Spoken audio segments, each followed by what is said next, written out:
Hi, this is Gleeson. In this video, I'll give you a walkthrough of using Riffer, a creative MIDI sequencer from Audiomodern in Pro Tools. Previously available in VST and audio unit formats, it is also now available in AAX format for use in Pro Tools. I find programming MIDI in Pro Tools a chore and often a bit of a bore as well, and often rewire Ableton or Logic to it to get creative results faster. Tools like Riffer bring some of that magic into the Pro Tools environment. It's simple to set up and use, so let's have a look. I've already done all the setup here, but we'll just go into our mix page, and on an instrument track, you install Riffer first, and then after that, you can place any instruments that you might want to use. The routing goes that for your MIDI input, you select the Riffer that you want to use. So Riffer out here, channel 1, and then you route that to whatever instrument that you want, either on this track or another instrument track within Pro Tools. Currently, I'm going to route it to the MIDI Grand. I put my track into record ready, so then when I play, the output of Riffer has been routed into the MIDI Grand. So we've just got a 16 note sequence here at the bottom, all playing C3. So we'll look at some of the controls here. So along the top here, this is just telling the BPM that Riffer is actually synced to. So it syncs to the BPM of your DAW. You've got an undo function, so that if you were to program something and you wanted to go back to your previous, you can just click the undo there. Over at the side here, we can change the size of the plugin. And beside that, we've got an option to save and load presets. So that's particularly useful because this is a generative type sequencer. When you're creating different sequence, if you do stumble across something that you like, there's two ways of getting it into your arrangement. You can export MIDI from the bottom corner, or you might actually just want to save that preset and come back to it later or use it again on another track. When we come down to the next row, we can set the actual scale that's been used. So there's 50 different scales to choose from. And whenever MIDI information is programmed in your sequencer here, when you select a new scale, it will be quantized to that scale. The center dial here is where all the magic happens. Rolling the dice here modifies the pitch, the duration of the notes, and the volume. Either side of that, you can lock a particular parameter. So say if I'm on pitch and I lock, when I roll the dice here, we can see that none of the pitches are changing. So if I unlock that, say, and go into then duration, and if I have this locked, when I roll the dice here, I can see the notes in the background changing, and also the volumes are changing, though we can't see that information at the minute, and the duration is staying the same. When you're in any one of these control panels, you can set your own values if you wanted to. In the volumes, obviously the pitches, yeah, you can draw them in. Or you can click on notes to actually deactivate them. So as well as creating random sequences or generative sequences, you can also create your own sequences in here as well. And then you have access to adjust the duration and the volume. The next button along here is the clear button. So when you press that, it'll clear any information that you have programmed in. Over here, you can set the number of notes that it's actually going to program in. So when I roll the dice, I can see my note information is programmed in. Whereas if I roll it down to say something like 9, roll it again,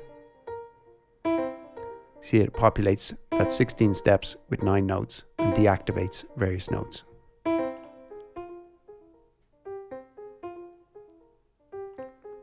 Beside that, you've got an infinity function. And when that's turned on, after every loop, it will generate a new sequence.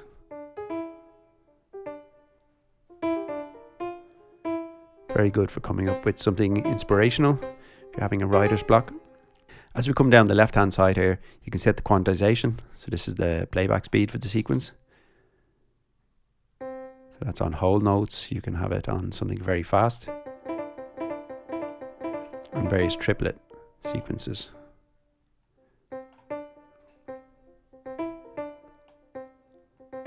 Put this back to 16.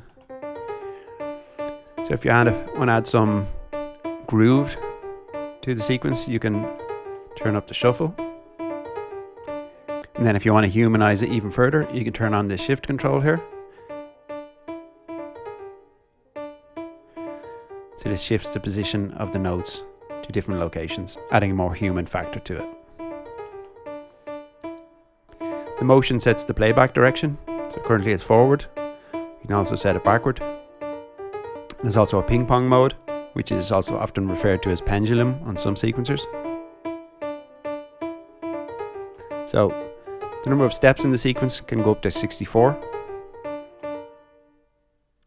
So within that sequence, currently it's only playing a 16 bar loop. If I bring it up to 64, we'll get a much longer sequence. But although it's playing 64 steps, we're still only getting 16 notes. So if I wanted to fill it up more, put it up to 50, say.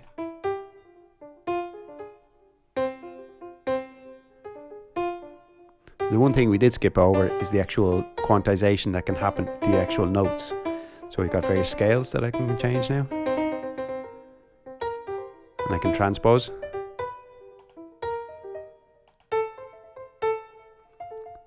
So we can scroll up and see the other notes there.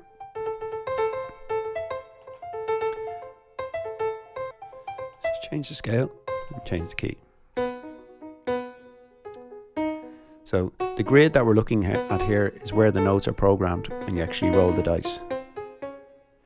So we can zoom this to get more, see more of the piano roll.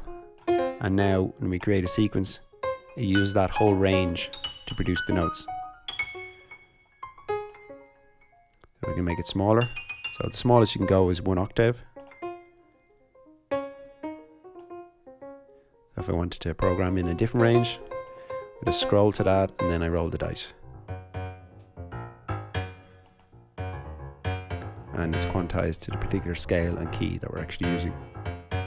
So I can transpose those up an octave, up 2 octaves, down 2 octaves. It's probably out of range of the actual keyboard. And then we've also methods to actually shift the sequence as well. So we can shift it to the right and to the left. And we can also shift it up and down.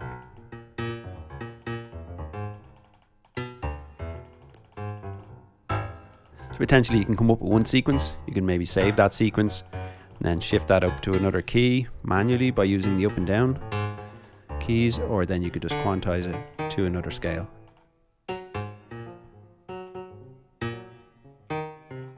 So we've already looked at our pitch, our duration and our volume controls. Below this we've got 2 options to control the notes. We can tie the notes or sustain the notes.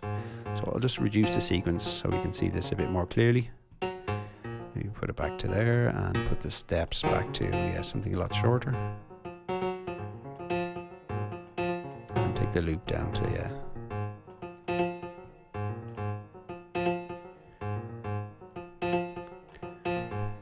If I was to say have 2 notes like this, I can tie those 2 notes together, lengthen the sequence. So that's been tied together there, and this 2 notes here have been tied together. So when you turn that off, you get the double note, tie them together.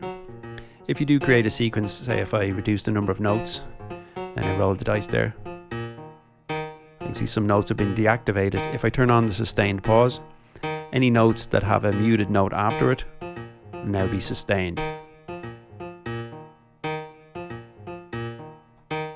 So if I was happy with that sequence and I wanted to use it, I can export MIDI. So you just click on this and then you drag it to your channel. So now the sequence that was playing, I'll just do that again because I didn't put it where I wanted to do. Place this at the beginning. You can then close your sequencer and then go in here and see the information that's been programmed in. So if we put that to notes, we can see that there's our sequence there.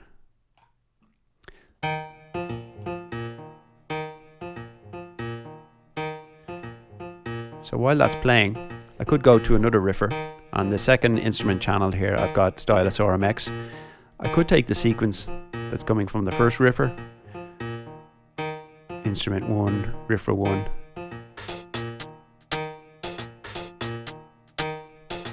So now it's not actually using this Riffer here, it's using the sequence from our piano notes to drive the hi-hat bank that I'm using. But of course I can use the own Riffer from instrument 2 and call this up and generate a pattern.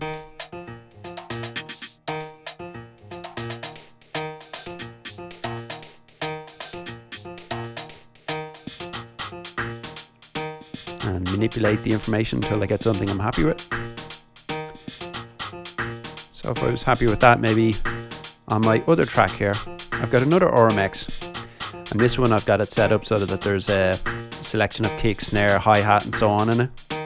So rather than using the generative properties of Riffer here, what I'm going to do this time is just maybe just program my own sequence.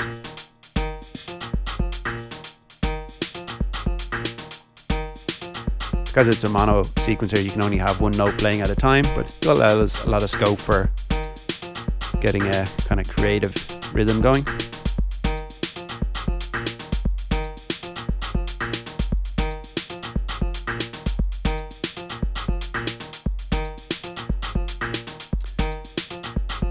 if you come up with something that you're happy with, then I can move on to another one.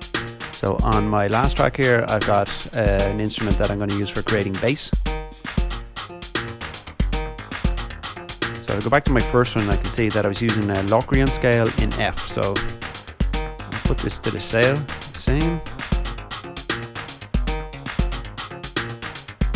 Maybe it's a bit too busy, I'm just going to reduce the notes.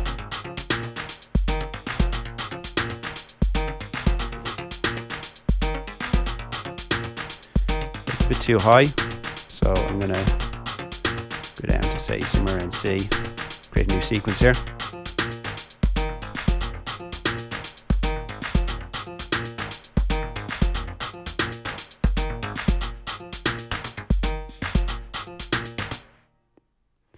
So immediately there, within the space of a few minutes, I've got an interesting sequence going with lots of possibilities to actually vary that sequence, whether actually in the Riffer device itself or by exporting the MIDI onto a track and then continuing to work that into an arrangement.